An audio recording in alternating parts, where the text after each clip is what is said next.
As I discussed at the beginning of this training course, this is the first of a two-part series of workshops explaining the use of the HE toolkit. So far today, we've covered the use of different functions to import biological sample data and flow time series data. We've looked at how we can use functions to clean and process that data and join it together into a format that's suitable for hydroecological analysis. Workshop 2 covers statistical modelling in more detail, but what we're going to look at here in this final module is how we can visualise and do an initial exploratory assessment of our hydroecological data. To do that, we're going to use the plot hev function. As I explained earlier, hev plots are hydroecological validation plots. They are time series plots which allow us to see how the flows and our biology sample data have changed over time. The plot hev function is a wrapper function which allows us to quickly generate GG plots which visualize our time series data. And they work for one site at a time. So if we've got multiple sites in our data set, then we just need to filter the data set down one site at a time, and then we can generate a hev plot for each site in turn. If we do have lots of sites in your data set, then you can set that up as a loop and generate a whole series of plots, one site at a time, to provide you with a comprehensive assessment of those hydroecological patterns. If you want an example of how that can be done, please see the vignette which accompanies the HE toolkit on our GitHub site.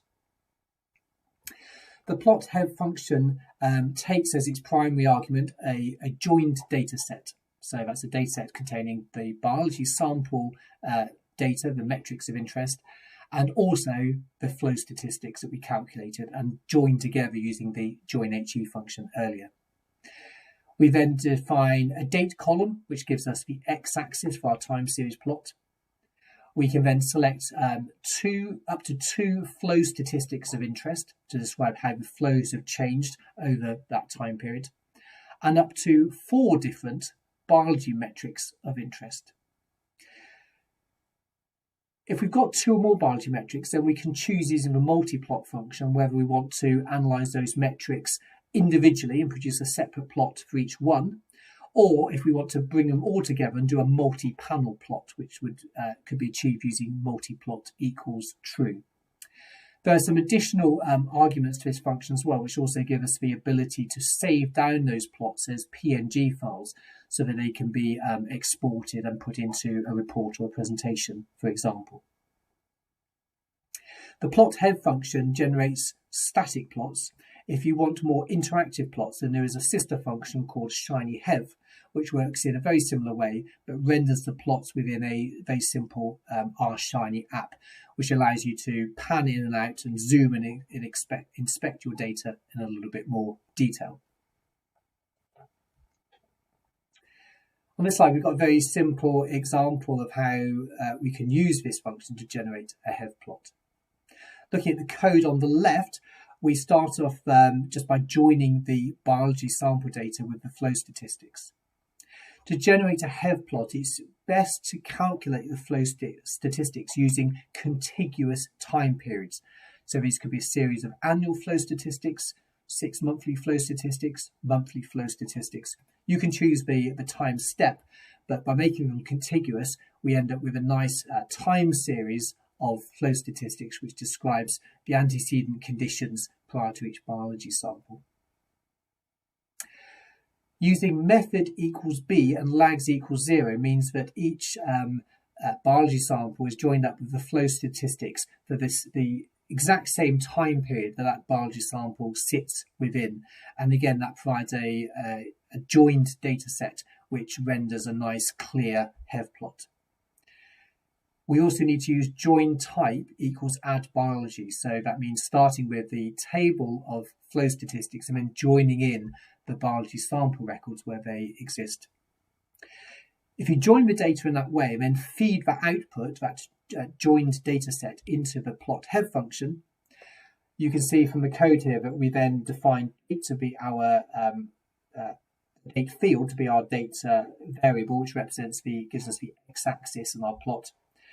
We've chosen just a single flow statistics for Q95 flow, and it's in the lag 0 time period. So basically that's the Q95 flow in each of our 6-month flow time windows. And we're choosing just a single biology metric as well, in this case the family level OE ratio for life. The plot that the function produces is shown on the right here. So it's a time series plot. The black points represent life OE ratios for each individual biology sample, and the blue line shows the sequence of Q95 values for each of our 6-monthly time periods. By inspecting the plot, we can see how the flows have changed over time. So clearly we have higher flows in some years than in others, and at this particular location over the time period of interest, there does seem to be a trend towards slightly lower Q95 values over time, indicating that low flows are getting lower, and that could potentially be putting some stress on the invertebrate community. At the same time, looking at the black points, there's a suggestion of a downward trend in life OE ratios in recent years. This is obviously only a visual assessment, and we're just looking for a correlation or association between the flows and the invertebrate data. If we do see a pattern, it doesn't necessarily imply causation, but is an indicator that there could be an ecological response to the flows that have been experienced prior to when each sample was taken. If we want to, we can do a little bit of additional data manipulation to yield a slightly nicer looking HEV plot. So in the plots you can see on screen here, the flows are represented by a series of bars, if you like, to create a kind of skyscraper plot. The additional processing required to get the flow data into this format is not particularly taxing, and if you want to see an example of that, please either see the vignette on the GitHub page or see the practical that accompanies this tutorial over on the POSIT Cloud project site. In this particular example, you see this is an example of a multi-plot. So here we've used the plot HEV function to plot up 2 different flow statistics. Here we've got the Q95 and the Q10 flow statistics for each time period. And note that both of these are standardized. So this is the Q95 and Q10 Z statistics. And that explains why in some cases we can see that the Q95 values in the light blue line are actually higher than the Q10 values. That's because each of those variables is separately standardized. So standardized variables are telling us whether the flows are higher or lower than normal for this particular location. We've also chosen 4 different biology metrics. So we've got life, ASPT, NTAX, and PSI, and the function produces a separate plot for each of those 4 metrics.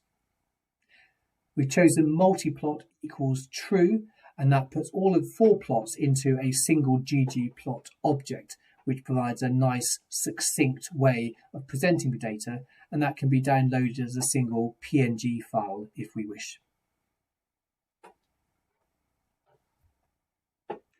The plot HEV function is as far as we're going to take things on today's workshop. It's the culmination of all the functions which have gone before, the importing, cleaning and processing of the data, which ultimately allows us to do an initial visual assessment to determine whether or not there could be any hydro-ecological patterns in our data. If you'd like to have a go at using the plot HEV function, then please see the practical exercise 4 script over in the POSIT Cloud project which accompanies this training course.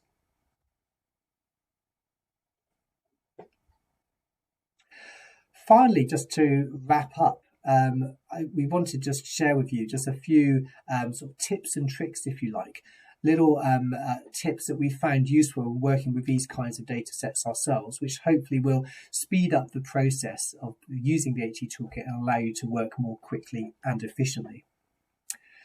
The first thing which we would always recommend when using the HE Toolkit is to make sure that the packages you're using in RStudio are fully up to date.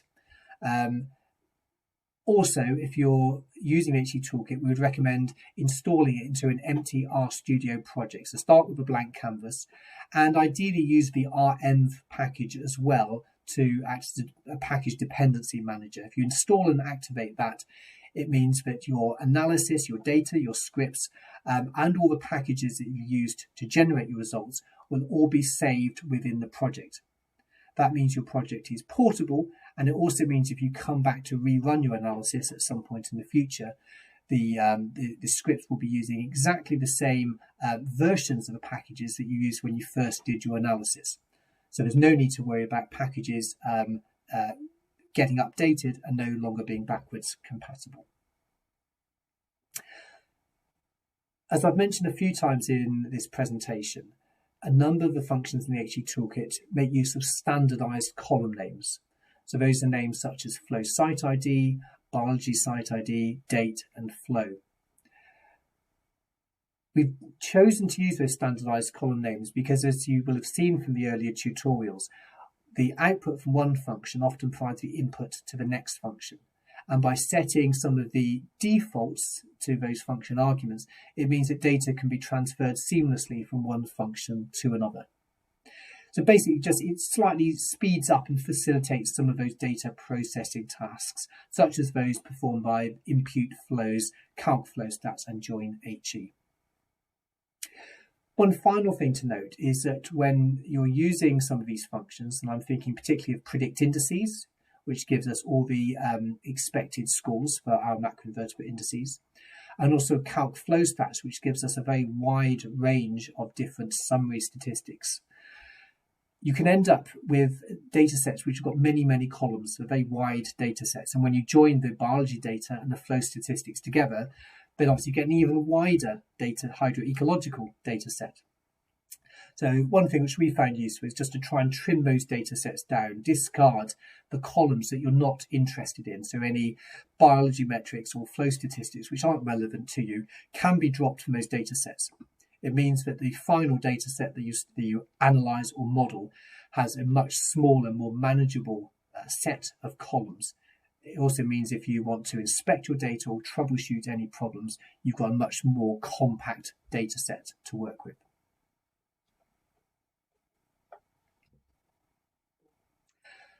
So really that's it for this first training workshop.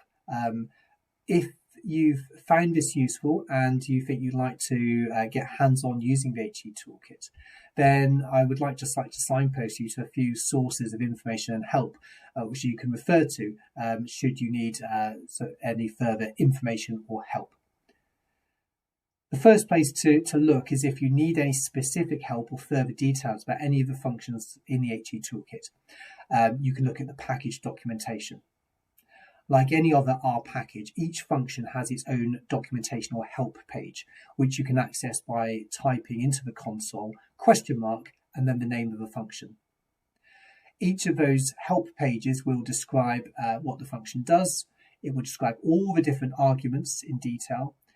It will describe any methodological details of the function, and then also provide some simple worked examples as well. If you want to see what a full analysis looks like, then you can look at the vignette, which is basically a detailed case study showing the application of the HE Toolkit to an example data set. That's available on our GitHub page, and it really shows how you can use all of the different functions in the HE Toolkit and daisy chain them together to go from raw data all the way through to a calibrated hydroecological model. To support the vignette, we're also currently developing a number of more specific and focused case studies, which just illustrate how the HE Toolkit can be applied to different kinds of data. Those will be, if you like, sort of shortened versions of the vignette, which again provide an illustration of how the HE Toolkit can be used in different contexts. Finally, if you do need any sort of bespoke training or support, then feel free to reach out to us here at APEM or to the Environment Agency, and we can talk through options about how we can provide support to you. We really appreciate any feedback that you'd like to give us. The HE Toolkit is a relatively new tool, These training courses have been developed to help sort of disseminate and support the uptake of the tool. But ultimately, we want to be able to shape the tool going forwards to meet the needs of you, the users. So if you're using the HE Toolkit and you encounter any issues, or you have any ideas or suggestions about how we could improve the toolkit, or any suggestions for extra functionality which you would find useful, then you can get in contact with us, the development team, in two ways. Either via GitHub. If you have a GitHub account, you can log ideas and suggestions via the Issues tab. Or alternatively, you can just email us using our dedicated email address, which is hetoolkit@apemlimited.co.uk. And that will ping a message to myself and other members of the development team, and we'll get back to you to provide any help or support that you might need. I think that's pretty much it for today. So I really hope you found this first workshop useful. If you want to build on this and learn more about how you can use other functions in the toolkit to build predictive statistical models, then please have a look at our second training video, which provides an introduction to hydroecological modelling using the HE Toolkit. Thanks very much for watching.